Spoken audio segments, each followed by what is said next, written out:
Greetings, Pathfinders. I'm your host, Dustin Knight, and welcome back to another edition of Infinite Reviews.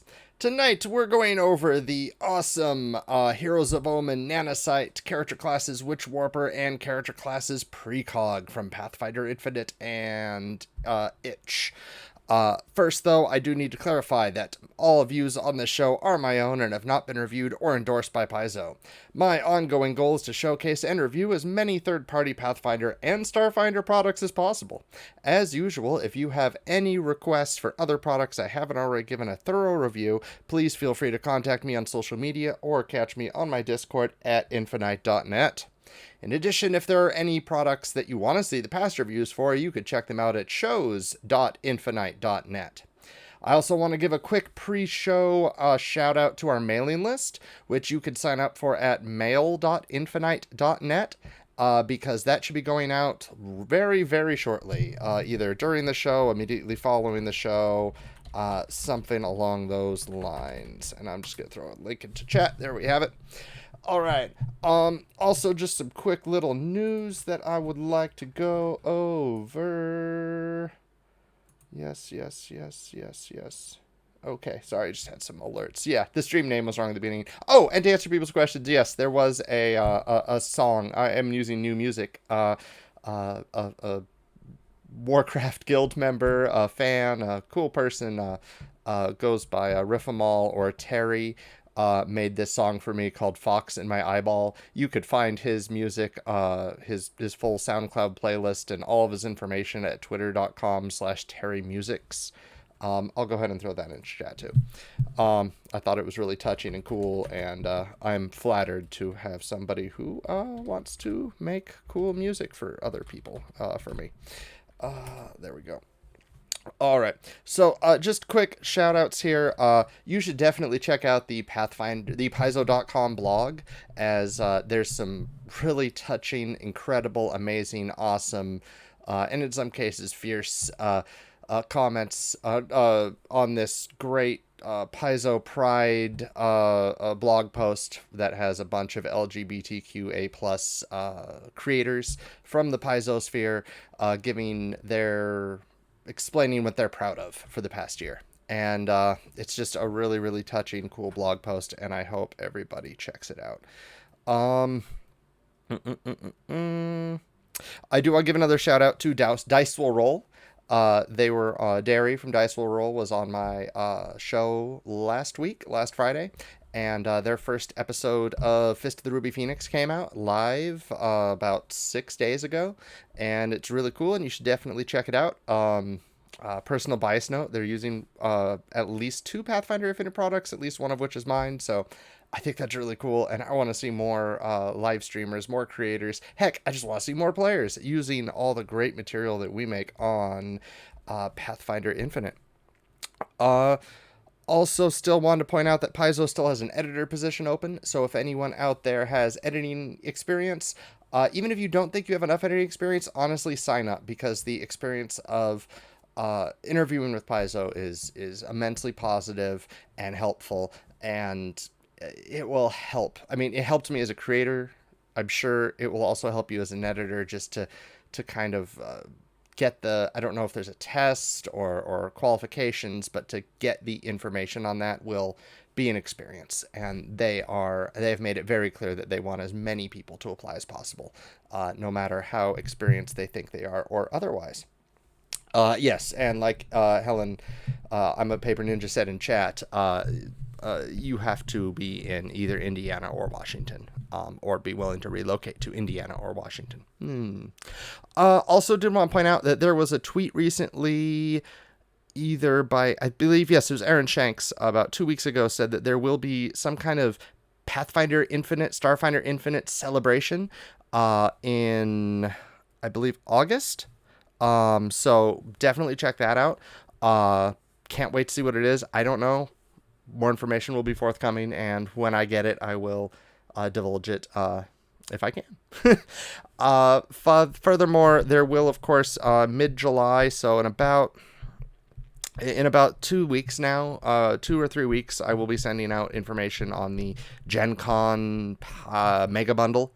So if you're a Pathfinder Infinite creator and you want some of your older works to be represented in this awesome community bundle, so you could pretty much instantly, assuming the bundle sells well like it did in PaizoCon, ramp your product up to copper or even silver, and get your name out there, get people to get to know what your level of quality is like. Now's the time. It probably works best if you have something that you want to put in the bundle that you release like around now, and then you have another product that you're releasing around Gen Con, so people could be like, oh, cool, wow, this June release was really good. I wonder what else this person has made. Oh, they also made this July release, this August release. Wow, I'm going to get that too. You know, it always helps. Oh, here it is. Yeah, Helen put it in calendar. It's August 18th to the 28th is the rumored Infinite celebration. So that's really cool. I can't wait to learn more about that. But today we are looking over these 3 Starfinder conversion classes. Is the Nanocyte, the Witchwarper, and the Precog. They all were originally classes from Starfinder role-playing game. The Solarian has 2 conversions that you could pick up on Infinite, and if you want to see previews for those, you could check out the video on demand on my YouTube channel, and there are links to those at shows.infinite.net, including timestamps, in case you want to get past this little intro or go directly to one or the other.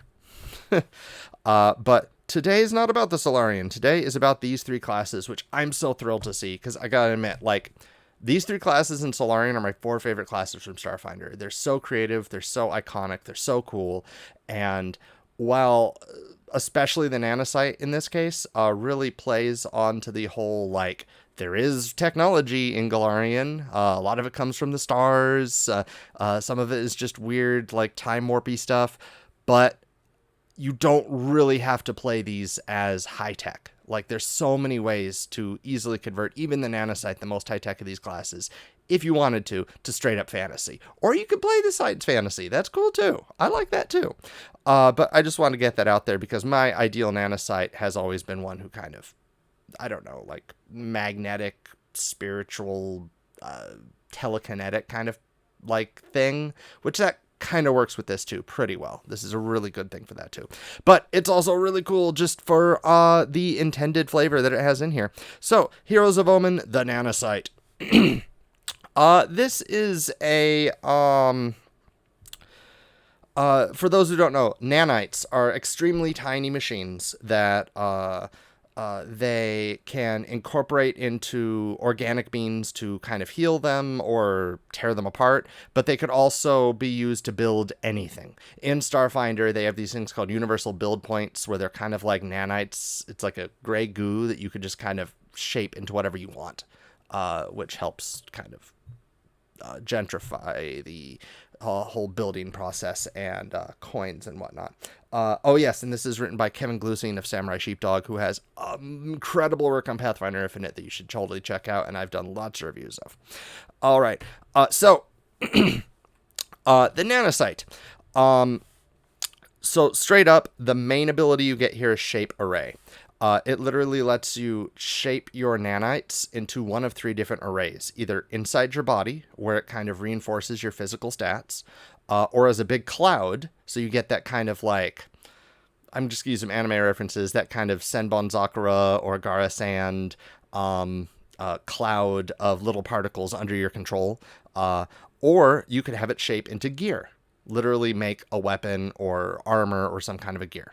Sweet. By its base stats, the Sheath Array gives you bonuses to some skills, acrobatics, athletics, stealth, or thievery, which you get to choose which skill you're getting when you shape the array. It also gives you a bonus to reflex saving throws. The Cloud Array gives you multiple 5-foot square clouds that... sorry, my brain just died off there. Based on your Constitution, which is your key ability score, which right off the bat, Constitution as a key ability score is pretty rad, I gotta admit, and I think it works well with this class. Normally, I'd be very skeptical of that, but in this case, I think it works really well. Apologies, yes. So this Cloud Array, it lets you essentially step faster through the cloud. So it's kind of like a reverse... the cloud basically is pushing you along, and it's like a reverse difficult terrain. And finally, the gear array lets you make gears and tools and weapons. As you gain more levels, you could create better stuff. Like the picture shows here, the base idea is that you're probably going to use this to create weapons. In addition, you could surge these. Surge is a special feature for this class that lets you spend a focus point when you use the ability to get additional powers. Kind of like the Psychic Amp ability that we saw in the playtest. Except in this case, a lot of these abilities will give you your focus point back after a while, which I really like that idea. Like the arrays, for example, when you spend your focus point, you lose the focus point as long as the array is out. You get the focus point back when the array expires, when you break down the array, which I think that's really cool. Mind you, when you break down the array, unless you get some feats, there's some limitations on when you could reconstruct it. You can't just constantly be popping in and out of new arrays unless you build for it, which that's fair. That's totally fair. In addition, you get a faculty. Oh, by the way, with your array, you don't just pick one. All the nanocytes could use these arrays. Let me switch here out of studio mode so I could read the chat a little better. Nanocyte walks into the local maker meet. Everybody groans. Oh yeah, that's true. Yeah, they could just walk. They could go to a festival full of creatives and just, I can make whatever I want, whenever I want. What's selling really well here today? Oh, cool. For some reason, everyone wants bracers. Fine, I'll make bracers. So, the faculty is your class path, so to speak. That is what makes you different from other nanocytes. Each faculty will give you a focus spell called a knack at level 1 and a training in a skill. And then at level 5, 7, 9, 13, and 17, you get additional abilities. Some of them are knacks. Some of them are just cool abilities you get that have to do with your faculty. The absorption faculty is all about defending yourself with your nanites being inside of your body, so reducing damage. The discorporation is all about dissolving people with nanites. You could spurt out your nanite cloud as a reaction and do damage to people who attack you. You could even liquefy yourself or liquefy other people to do kind of bleed damage with it. So kind of the offensive cloud. Infestation is the extremely offensive cloud, as you send your cloud out to discorporate people with little needle nanites and cause them to bleed out, which very scary there. And eventually you give them debuffs with the cloud.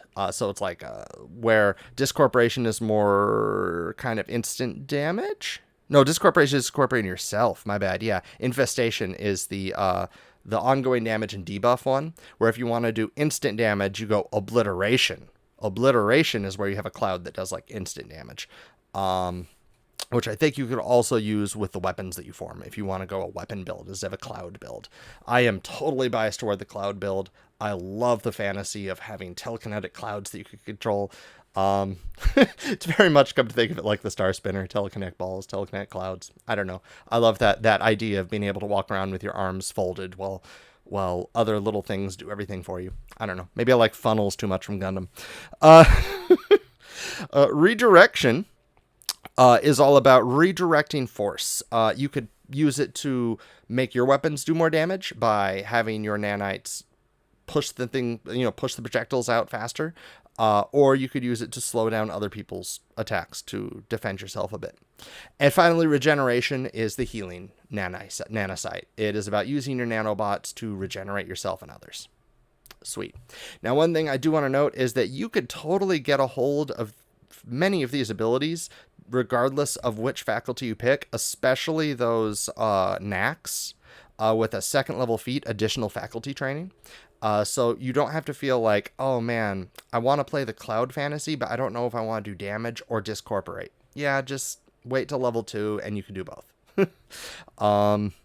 In fact, do you get a first level feat at level 1? No, you don't get a first level feat at level 1, which makes sense because this is a very front-loaded class. It would be too front-loaded of a class to get a level 1 feat on top of everything else you're getting. So that does make sense. They still have level 1 feats, which you need for the, the multi-class archetype. So yeah, I totally get that. So yeah, Nanocyte. The feats themselves let you do so many different things. They let you use the mist to get cover and concealment. They let you throw out nanites when you get hit to either heal yourself or make it harder to get hit in the first place.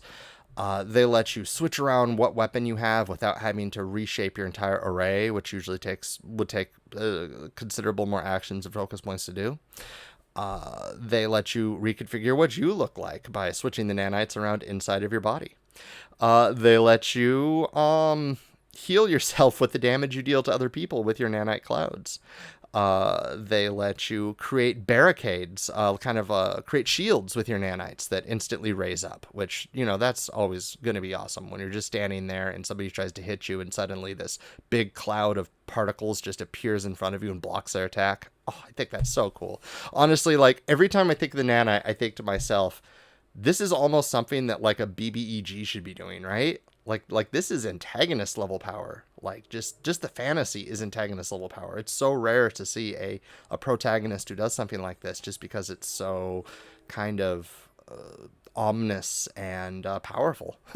But the balance here is solid. Like this is a solid product I stand by. I would have no problem with my players playing this class in my game if it fit the theme and the flavor of their characters. Yeah, you get additional ways to pump the damage, to pump what your weapons could do.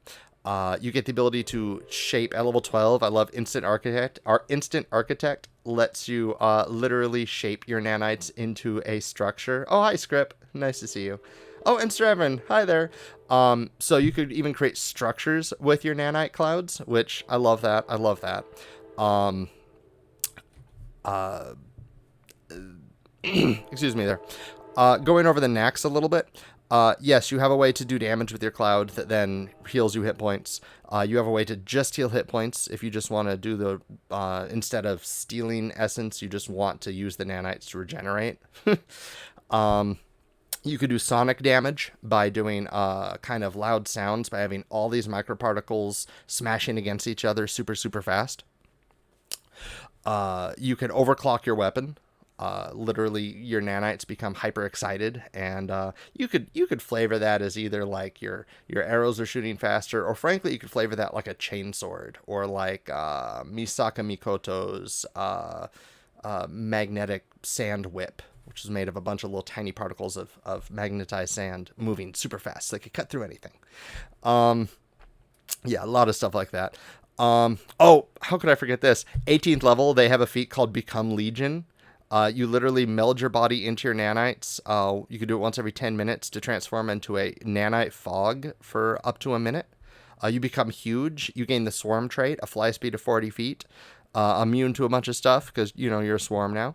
And as a 2-action activity, you could just deal 10d6 damage to everyone in your swarm. So you get kind of a swarm attack like that. I think that's really cool. Just, you need it. It's the fantasy, right? It's totally the fantasy.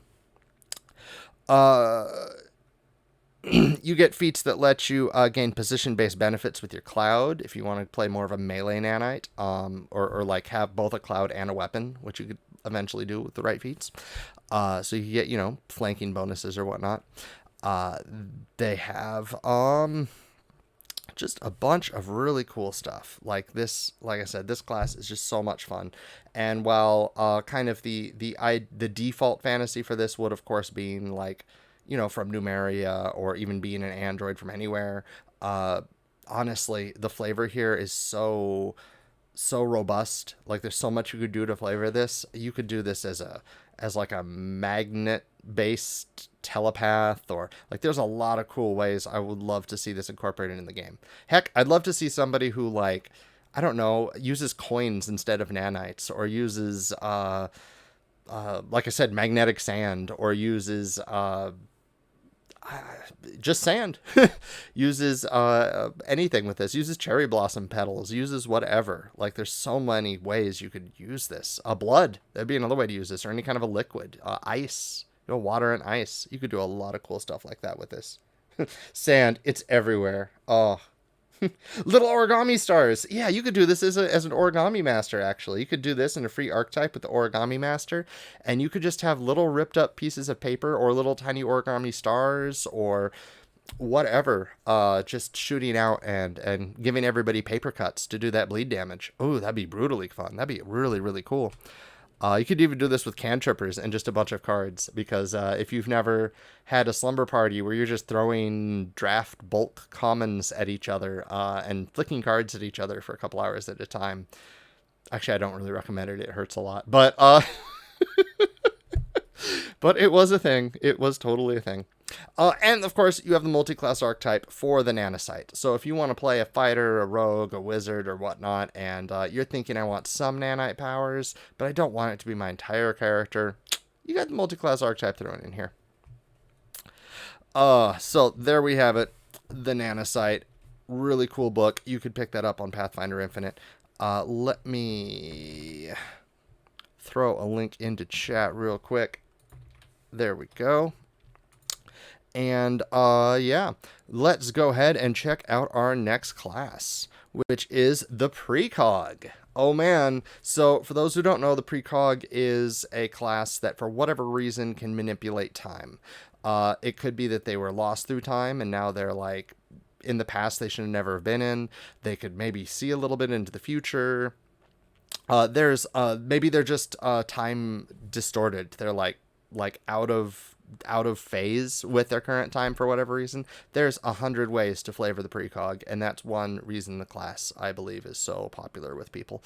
The Precog they made it a dexterity-based class, which is what the class was during the playtest of Starfinder. It's a bold choice, but I love it. Dexterity is not just, despite the name, your ability to, wiggle your fingers expertly, or it's not necessarily manual dexterity so much as it's also dexterity of the mind, alacrity, the ability to react to danger. It's the ability to use your dexterous nature without hurting yourself. So I really appreciate that idea being thrown forward. It's a bold choice, but I back it. I like it. I think it's interesting, and it's less problematic in Pathfinder 2 than it was in Starfinder. Because in Starfinder, you use dexterity for like everything because everyone has guns and grenades. So it is less problematic in this than it was in there. Plus, like, using a ranged weapon with somebody who could see the future just makes sense to me. Like if you have a knack for knowing kind of where they're moving, it makes sense to me that you'd want to use a bow and arrow. So that makes sense a lot. I made this more fantasy. I want stuff like this to be more system neutral. Yes. All right. Yeah, Osiris is setting neutral. Osiris is here in chat explaining that yes, their Precog is very setting neutral. It works great, of course, in Galarian. It's fine. And Precogs are said to have existed all over the setting. There's a lot of timey-wimey stuff happening in Pathfinder and Starfinder, so it works well in there. But this isn't necessarily only sci-fi or only fantasy or only sci-fantasy. It works well regardless of background. It could work pretty much in any region in Pathfinder. Maybe not Saracen, but we wouldn't know that. Haha. So yeah. So the Precog is a 10th level caster, as you can see by the chart right here. So you are, in fact, a dexterity-based caster, which is pretty cool. You get, just want to make sure, yes, you're an arcane spellcaster, which makes sense. If there are any, I'm going to be honest, if there are any timey spells that come out in the future that happen to be occult and not arcane, you should probably go ahead and let the Precog cast it too, but I'm just being, selfish, and I have no idea. So great. You are a spontaneous caster with a repertoire, which makes perfect sense. Why would you prepare? Yeah, that just fits the fantasy perfectly. Like, I mean, I guess ideally the fantasy would be that you prepare your spells, but you know what to prepare. But mechanically, that would be spontaneous. All right. So you get an anchor is your class path for the Precog. It is your affinity for an aspect of time that grants you power. It is what anchors you in time, so to speak. Your anchor gives you a focal paradox that powers your paradox ability, which I don't think paradox is a trait. No, that's fine. So this class is going to be re-rolling dice quite a bit. Its paradox being probably its key ability. You get a number of paradoxes every day equal to your key ability score modifier, minimum 1. And you lose all your unused ones from the previous day. And when you gain these paradoxes, you roll that many d20s. Now, at a physical table, you should be rolling literally that many d20s, not one d20 multiple times, and make sure you keep them, because for the rest of the day, whenever you would roll a certain type of check, you could use what you rolled on your paradox instead of the check. So it's not X rerolls, it's X predetermined rolls.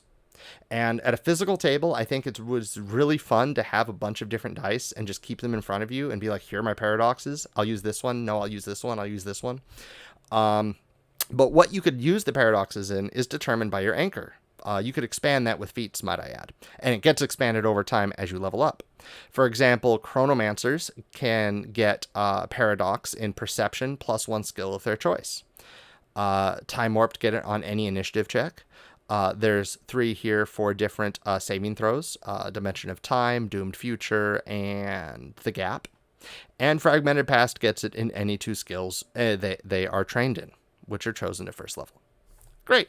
To go over these real quick, Chronomancy means that, you've used time magic in some way or another, or somebody else used time magic on you or one of your ancestors.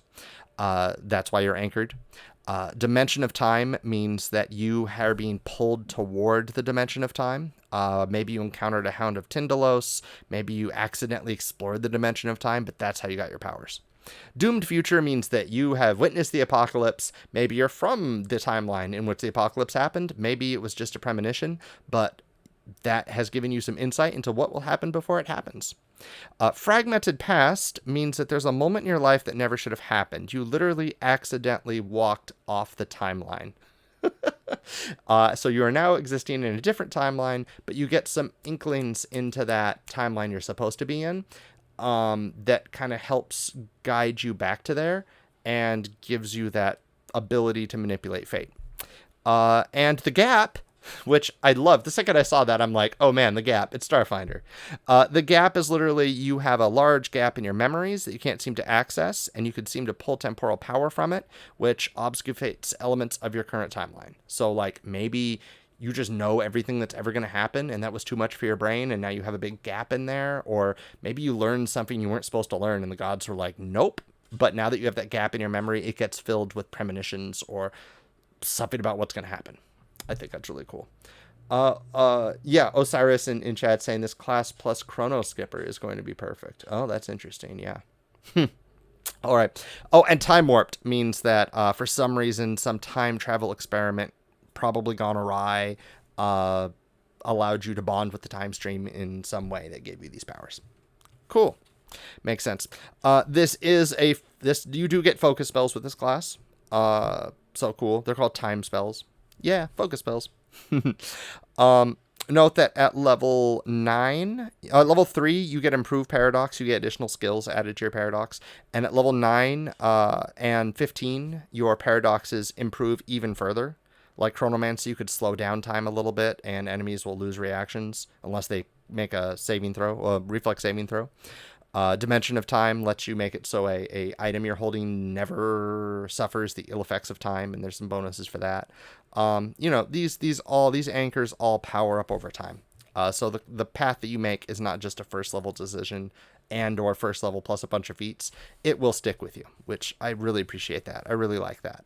It also does mean that when you're evaluating which one you want to pick, read ahead. Think about where you want your character to be in the future. Ask your GM how far the campaign will go, and read ahead. I mean, you should probably always do that, but all right. And of course, feats. This is a caster, so you start your feats at 2nd level. You get, there's so much here. I wonder what their favorite feats were. Oh, hello, my favorite knight. Hello, my favorite fox. Alexander Agunis is in chat. Oh, that's great. All right. And Severin Laureate saying, it makes sense. If you're going to pick a favorite, it should be the Infinite. Oh, I've never liked my last name so much as I do now. All right, so cool. So, yeah. With this class, you're going to get a bunch of really cool focus spells and really cool feats that all have to do with seeing into the future and partially manipulating fate. You get some really cool reactions with this that give you bonuses against checks, rerolls against checks. You get some of the basic magic feats, some of the basic Bespell weapon, meta magic feats. Honestly, my favorite things in here are definitely the focus spells. I do want to point out, I knew you'd say that. Love it. I don't know if it's an unexpected JoJo reference or a JoJo reference, but I love it. I knew you'd say that. Lets you intercede on behalf of an ally in a social situation. So when you successfully aid to assist an ally with a deception, diplomacy, or intimidation check, you could use a paradox in place of their d20 roll for the check. So not only do you aid them, but you get to go, oh, you only rolled like a 7? You know what? No, you're going to use this 14 I rolled earlier today. I really like that because I do find at game tables, whether it's PFS or whether it's a pre-made adventure or a home game, I find a lot of times the player who knows the right thing to say and who is in a position to say the right thing might not have a very high bonus in those charisma-based skills. And if they also roll too low, that might hurt the party, even though they had the best idea of what to say. So a feat like this really helps like that. Yeah. There's some cool ways here to even increase the DC of your spells a little bit under very specific circumstances by spending additional actions, which I'm all on board for that, actually. There's ability to regain spell slots when an enemy critically saved against your spell a limited number of times per day. Depending on, only your lower level spells. But like, that's still, I think that's something that casters really, really want. There's a lot of cool things like this that help you minimize negative play experience. I think that's the best way of describing this class to a new player, or to someone who's never read the class, is if you want to play a caster, but you don't want to feel bad during the game, or you want abilities that let you minimize the odds of you feeling bad about choices that you make at the table or choices other people make at the table or just the results of dice, you should look into playing a precog. You do get, of course, cool stuff like Time Walk, let you step outside time and walk around for a while and reposition yourself. And you could even then there's other stuff in here to do actions to pull out additional weapons or items. Or, yes, you do get all your standard time stuff. You get like stepping out of time to prevent someone from hitting you. But the main thing it does is, like Osiris is saying in there, this removes the factor of dice, because God knows I can't roll. Exactly. Like, if you feel like you're the unluckiest player of all time, you should check out the precog.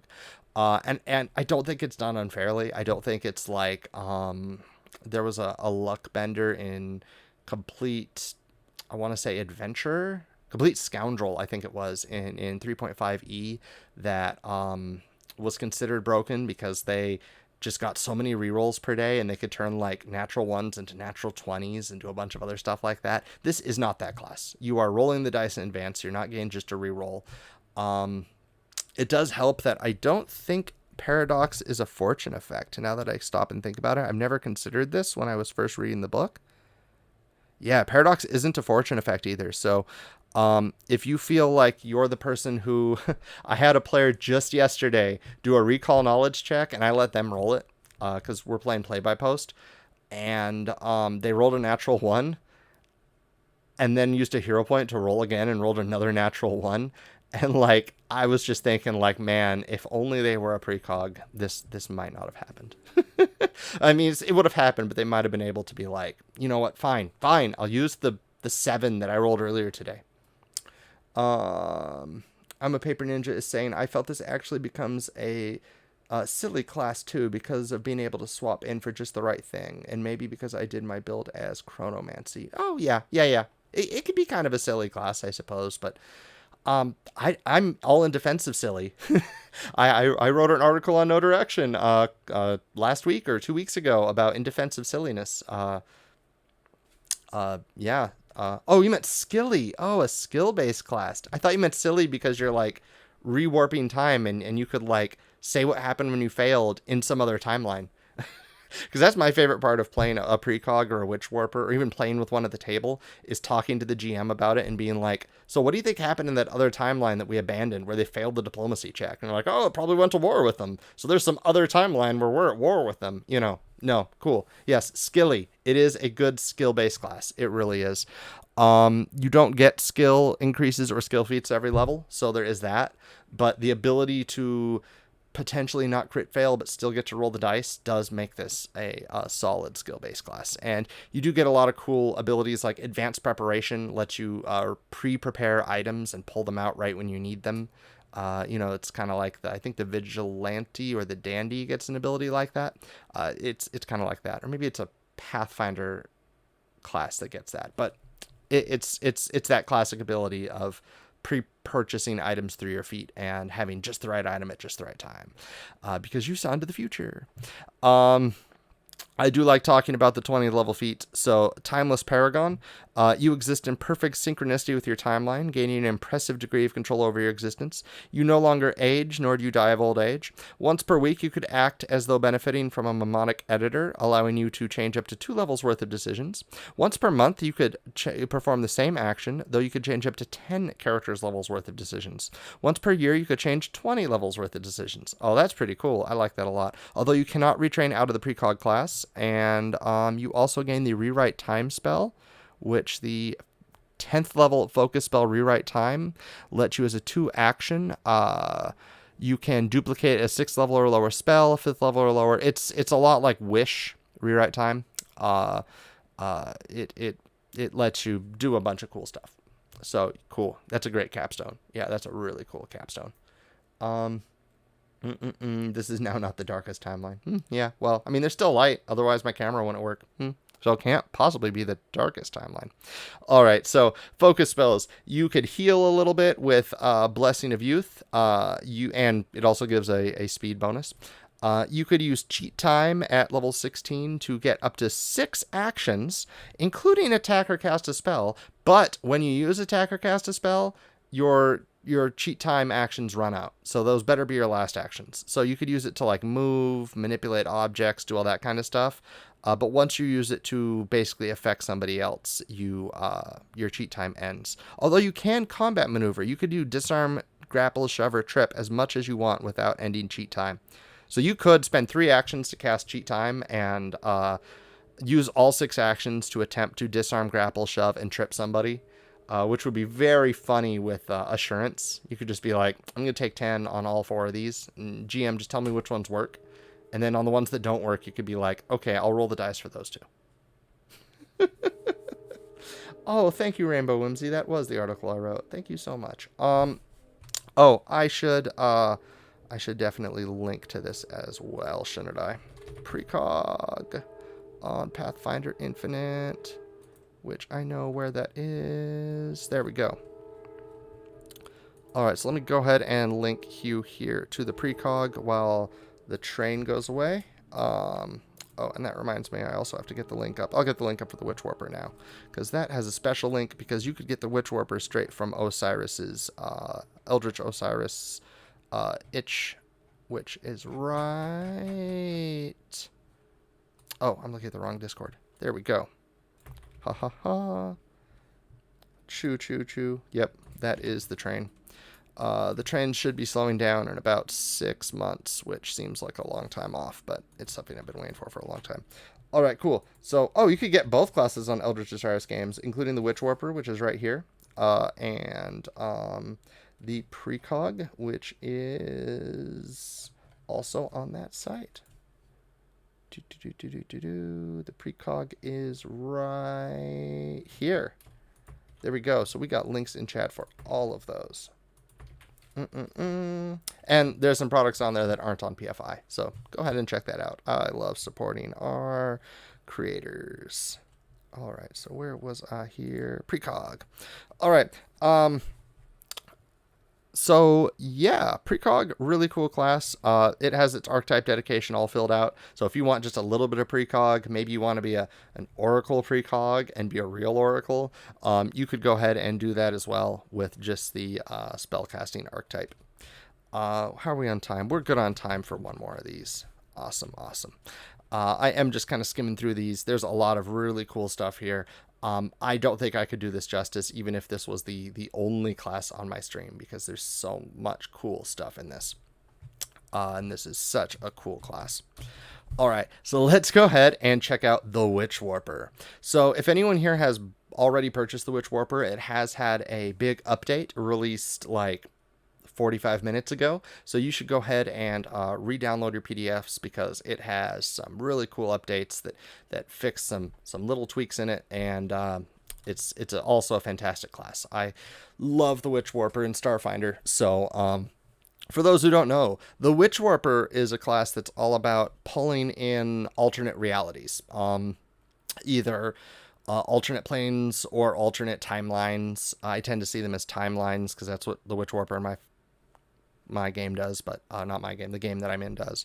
But yeah, you're pulling in different timelines to affect big areas of space. You're kind of creating reality marbles, pockets, kind of zones of space in which different reality resides. So you're creating these bubbles of modified space. Modified space-time, modified space. It is a primal spellcaster, which that really threw me, because I do know that the idea of manipulating reality directly tends to be occult, maybe arcane.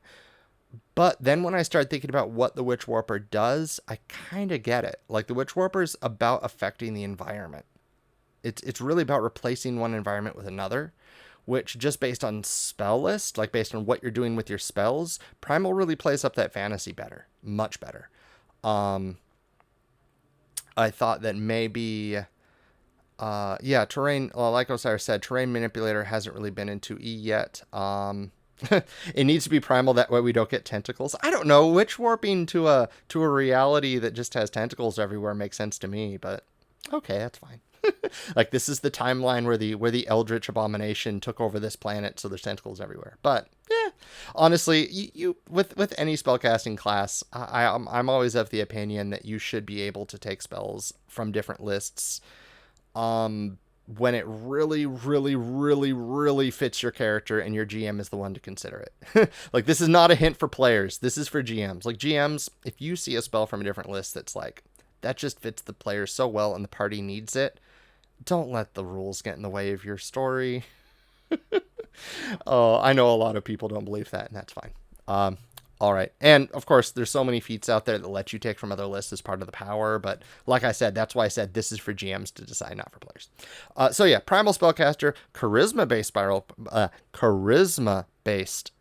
primal spellcaster, which that's really cool. It is a spontaneous caster. Bloop. Their primary ability is called Infinite Worlds. It is a 2-action activity that creates a number of bubbles of alternate realities that have either an ongoing environmental effect or an instantaneous effect that happens right when the bubble pops. The way it works is that you can use only a single effect. You can see here, there's listed all of these environmental effects and at what level you unlock them. However, you could combine multiple lower level effects as long as they don't add up to your level.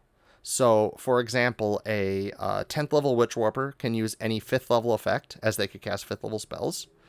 Oh, it could use any effect up to 9th level, actually. Or a 1st level and 3rd level effect. So you could combine different environmental and instantaneous effects, combine different instantaneous effects, combine different environmental effects, and you get to kind of create your own bubble of reality. What's so cool is that the effects themselves are kind of, they have examples, but they're very much, you get to, Osiris says in chat, the Infinite Worlds effect is equal to half your level, not your full level. Okay. Well, I do see there's 17th level effects. How do you get access to the 17th level effects if it's only half your level and not the full level? Well, I'll let them decide that in chat and tell me what. But these effects are all, you get to flavor them yourself. You're not stuck with, like, 1st level, it's fire. 2nd level, it's difficult. No, don't worry about that.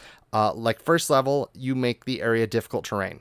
So it could mean that the metal flooring has become rickety. It could be that it's a waterway choked by roots and seaweed. You get to choose what it means. So this class is perfect for very, very creative players that want to think outside the box. But hey, it's also great for players who want to be a Witchwarper with a very specific theme in fantasy. If your timeline is connected to an alternate plane, if your powers are connected to an alternate plane with a very specific theme, you could very easily pre-theme these out in advance if you want. It's equal to half your level now. It was originally spell level. That's what happens when you read the class in 4 different versions. Oh, okay, that's fair. Yes. Oh, that was the update. Okay, I might not be in the updated one. That's fine. Cool. So yes, the levels that you see here are the character levels. Cut them in half and you'll get the spell levels, and that will give you an idea of when you get these different effects if you're looking at the PDF here. There is an update. So anyway, so yes, at first level, you can make difficult terrain. At 5th level, your terrain could deal damage every round to people who are inside of it, unless they get a basic fortitude save. At 9th level, you can choose to grant concealment against one type of sense of your choice, which I think that's really cool. Being able to if it was just visual concealment, that's cool too, but being able to conceal against, you could conceal against life sense. You could conceal against thought sense. I mean, there's a list here, but that's really, really cool.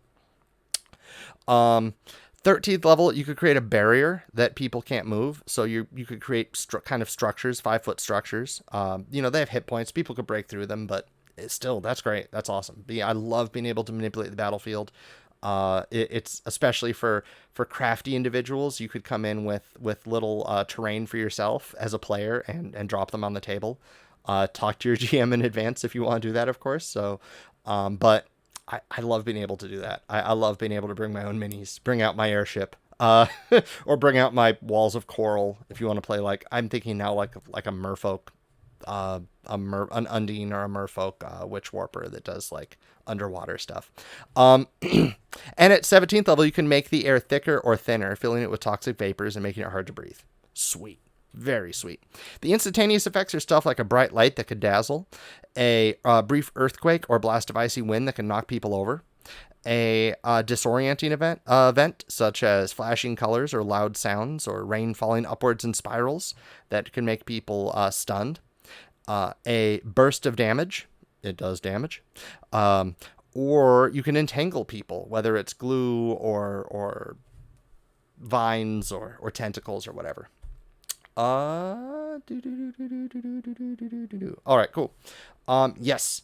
Osiris is in chat explaining that the updated PDF Infinite Worlds is equal to your level and the original document is equal to your casting level. So it's fine. We're cool. Everything's great.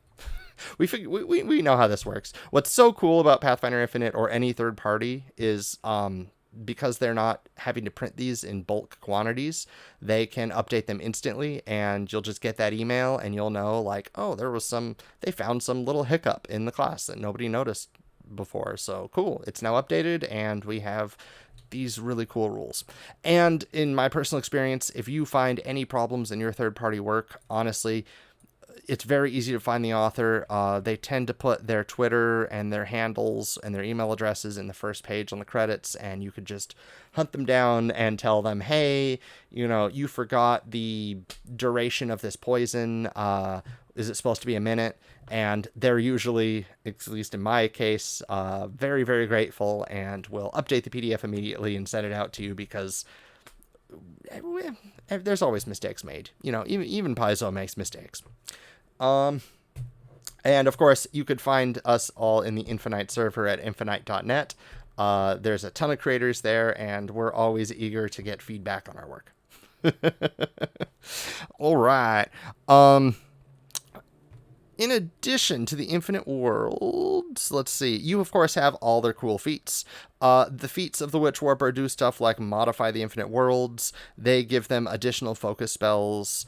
They let them do really, really wacky stuff. I love swap ammunition. It seems really niche, but I absolutely adore it. It lets you swap the ammunition between 2 ranged weapons that use the same ammunition. It was a Witchwarper ability. I think it's a spell from galactic magic actually, but it's really cool. So if the enemy has magical ammunition and you have your mundane ammunition, or if you're intentionally walking around with, if you could find cursed ammunition or broken ammunition, oh man, or just some non-lethal ammunition and swap it with somebody else you're fighting against. Of course, you could swap between like an ally and an enemy too. So there's some fun, cool stuff you can do with that. Theoretically, if you really want to take this to the next level, you could even be like an Eldritch Archer and like imbue, potentially, I'd have to read it, but you might be able to imbue a heal spell on your arrow and then swap it with an enemy archer, and they hit one of your allies with it and heal them. After they do the damage, they heal them more. So like that would be really trippy. I would love something like that. Man, now I want an Eldritch Archer Witchwarper, but you'd have to have a lot of enemies with ranged weapons for that, of course, to do something. You can push bombs a little bit further, push ranged ammunition a little bit further as a reaction. I think that's pretty cool. It's a great idea of what you could do with switching stuff around. You could try to disrupt, interfere people's attacks by changing reality around them when the attack happens, essentially giving penalties against people's attack rolls when they do the attack. So kind of like a nimble dodge that could also affect allies, help allies get out of there. Osiris is saying, I'll run that one shot with you, just tell me when. All ranged combat. Yeah. Oh, that would work really well in like an Alkenstar thing, wouldn't it? Yeah, you could be a spell gunner from Guns and Gears and a Witchwarper with like spell gunner dedication or something. Oh, that'd be cool. You could do that too. I'm only imagining there's a lot of gunslingers in Alkenstar. I'm kind of trying to avoid reading through my AP books because I never know what I'm going to play. Yeah. All right. So you get what other really cool abilities you get here that I'm trying to remember. You get abilities that, like, very much like the Precog, could give some bonuses as a reaction because you're changing reality to change the outcome of something. The big one is alternate outcome. Lets you once per day, not once per session, because sessions could be multiple days. Once per day, force a reroll on one of your attack rolls, saving throws, or skill checks. And then there's a later feat that lets you do it twice a day, and a much higher level feat, I believe 16th level, that lets you do it 3 times a day. Yes, 16th level best outcome, which that's really powerful. It's really cool. I love it. I mean, essentially it's daily hero points, but I like it. I like it a lot. So again, this class does help you a lot with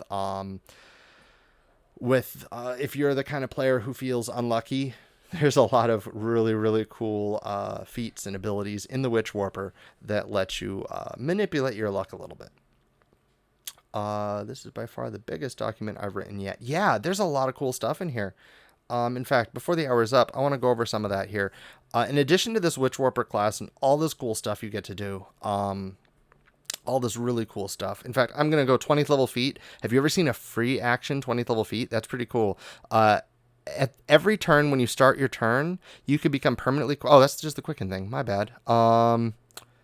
Okay, here we go. Here's the crazy 20th level feat for the Witchwarper. Warp Reality. You gain the Warp Reality spell. You increase the number of focus points in your focus pool by 1. Furthermore, you could cast Warp Reality as an innate spell once per week without spending a focus point. Oh, that's pretty cool. That's really cool. So you got some really cool stuff there. I like that a lot. Sean is an art god. Oh, yeah. Sean did the layout and artwork for both Witchwarper and Precog, I believe. Yes, and they both look fantastic. They look great. I love them. All right, so I do want to go over, there are also some archetypes in here for the Witchwarper class, which I'm thrilled to see class archetypes in the base document for the class. And they're really cool. Infinite Gear lets you conjure gear out of other timelines, pull weapons and armor out of other timelines. Which, yeah, that's badass. Just being able to pull a hammer out of literal hammer space. That's really cool. I like that a lot. You're doing that instead of creating bubbles of bubbles of reality. Instead of doing that, you're pulling weapons out of hammer space, I'm going to call it. Then there is Infinity Lash that lets you lets you conjure a strand of whip-like energy out of the Infinite Worlds. It's essentially a dedicated whip user with this cool magical whip that powers up over time. So the whip, I believe, is going to be a bit stronger. Yeah, it's going to be a bit stronger at faster levels than the weapon warp, which lets you use any weapon. But you do get to use this cool whip. I love the artwork for that, by the way. That's really cool looking. Love that fantasy of being able to just mind whip much as you want. And the projected archetype, ooh, this one's really interesting. So the projected archetype is you are from another reality and you don't belong here. So reality has trouble reconciling your presence. It lets you phase in and out of reality. At second level, that just means the second level feat gives you the concealed condition for a minute and some resistance to area effects. At 6th level, you can enlarge or shrink yourself. At 8th level, you can make yourself harder to hit, give yourself kind of a concealment with a DC 7. At 12th level, you could go full incorporeal twice per day. And at 14th level, your flat check for concealment increases to 11. So if you like the idea of disappearing to dodge attacks and stuff like that, or you just like the story of I don't belong in this reality, but I'm going to help for as long, or hurt for as long as I'm here, there's that too. Works really well with an isekai backstory, of course. I want to get back home and I don't belong here. Hey, it works great for that. Always reminds me of Kunimitsu from Tekken 2 or Tekken Tag Tournament. Has an ability called Dust On that lets them disappear for a split second. I like flickering in and out to dodge attacks. I think the Red Mantis Assassin gets a feat like that as well, but this one is done way better. You don't have to pre-stance like you have to with the Red Mantis, so I much prefer this one. In fact, you're not even spending you also don't have to spend your reaction. It's it's just until your next turn, which I like that a lot more. Of course, they also got the Witchwarper multi-class. You could get infinite worlds and all these cool abilities. Whether you want to be a full-on Witchwarper or just a Witchwarper multi-class. And you know what? You could be a Precog Witchwarper multi-class and go full on, I am here to correct the timeline, but for now I can only create little bubbles of corrected timeline. And be like, according to the timeline, there should be lava right there. Something like that. I love how I default to lava. Oh, man. All right. So, yes. Yes, Lissa in Absalom AU. Yes, that is true, Rainbow Whimsy. She plays a Witchwarper in our Starfinder game, and she's now considering what it would be like to play her Starfinder Witchwarper in Pathfinder. And that is another great part, frankly, of this whole thing, is if you are a dedicated Starfinder or Pathfinder player or team, it is very easy to use these to convert your characters from one system to the next. Which there's a lot of good ways you could use that, frankly.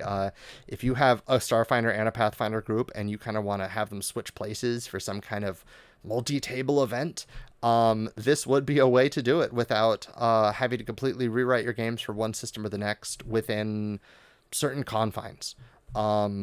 There's always that ability, which I think is fun and innovative and allows us to do a lot. Of course, it's also a fun way to bring players from one game to the next. If you have a dedicated Starfinder player who always plays a Witchwarper, now they have a way they can play PF2. And likewise, if you have a PF2 player who just doesn't quite get the whole Starfinder thing, wishes they could read it in PF2 first, and then kind of like, oh, okay, no, I get this now. This would be a fun way to transition them. And there you have it, the Nanocyte from Kevin Glusing from Sheepdog Games. Allows you to create clouds of nanoparticles that could pull people apart, heal them, conceal them, and condense those nanoparticles into weapons and armor that they can use to do all kinds of cool stuff. The Precog, which can see somewhat into the future, minimize bad luck, maximize gains, and do a bunch of timey-wimey cool magic stuff with their dexterity key ability score. And the Witchwarper, a awesome primal caster that can create pocket dimension bubbles of alternate realities and manipulate reality around them. And like they said in chat, you can check out eldritchosirisgames.com to learn more about their amazing staff and all their people they work with. You can check most of them out in addition on our Discord at infinite.net, where you will get updates to all of this cool stuff and more. I want to thank everybody in chat for all your wonderful support of both me, my project, and all these awesome creators and all the great stuff they're doing on Pathfinder Infinite. Also would like to call out especially our subscribers and our followers. Thank you so much. If you're a subscriber and you head over to our Discord, there's a subscribers only channel where I use to post ideas for future shows and whatever it is that I'm currently working on in Pathfinder Infinite, which isn't much, but it's what I got. So yes, make sure to check all that out. And remember, there's infinite possibilities with infinite reviews.